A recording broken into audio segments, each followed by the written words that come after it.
Jersey City Mayor Steven Fulop presenting his final budget to the City Council this week, and it calls for $25 million in cuts to make up for the financial hit the city took from the COVID crisis. This comes on the heels of a vote by the Jersey City Board of Ed to start the school year off 100% remote learning. Mayor Fulop joining me now live to discuss these decisions and more. Good morning to you, Mr. Mayor. Thanks for joining us.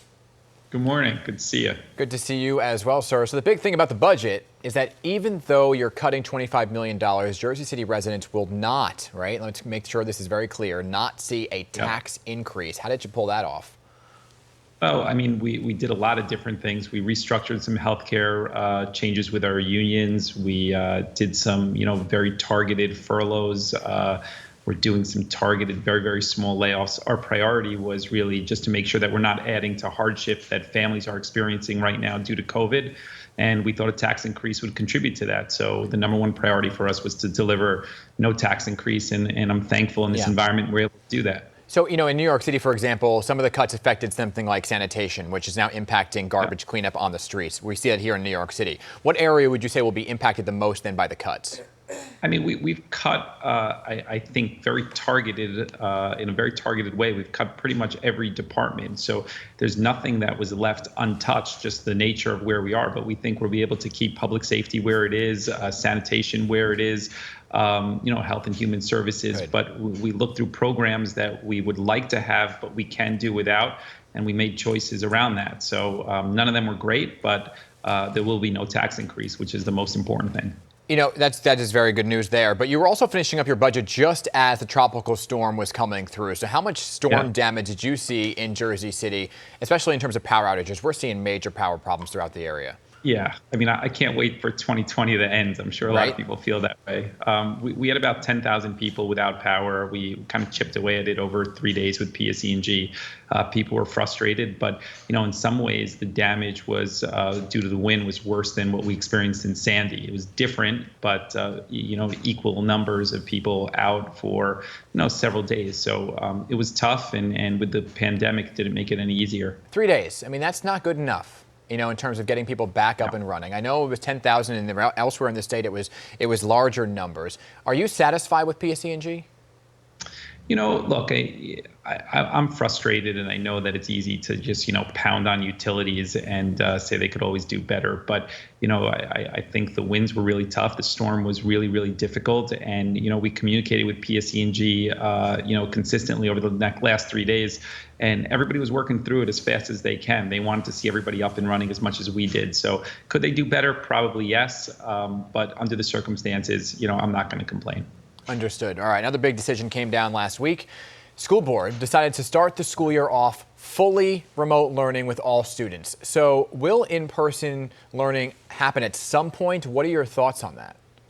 Look, I'm hopeful. I think in-person learning is really crucial to, development of children with social interactions as opposed to just relying on video games and digital interactions. But the reality is that health and wellness of teachers and students are, paramount right now. That's the number one priority.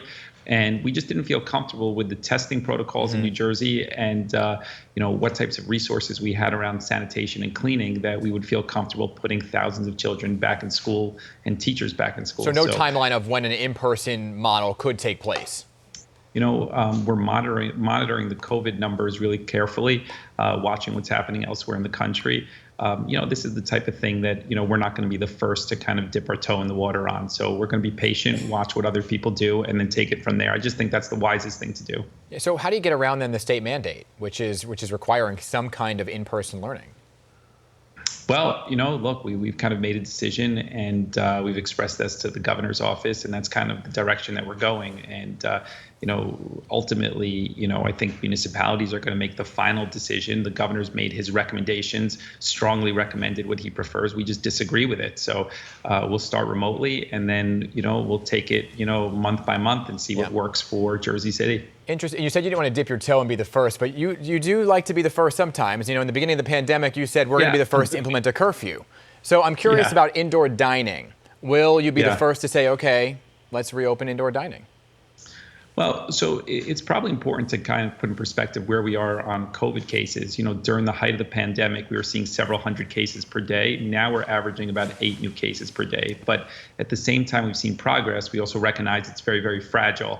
And, anything can kind of turn the corner in the wrong direction, so to speak. So we're going to kind of be patient on that. We're not going to jump the gun on that. We're really waiting for the governor's direction when it comes to indoor dining. We think he's on the right side of that conversation. As long as the weather works with us, we're not going to kind of push it any more than where the state is.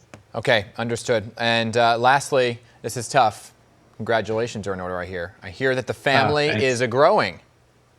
Yeah, we're expecting a little girl in 2 months. So it's number 2 for my wife and I, Jacqueline, and we're excited. And your first is how old?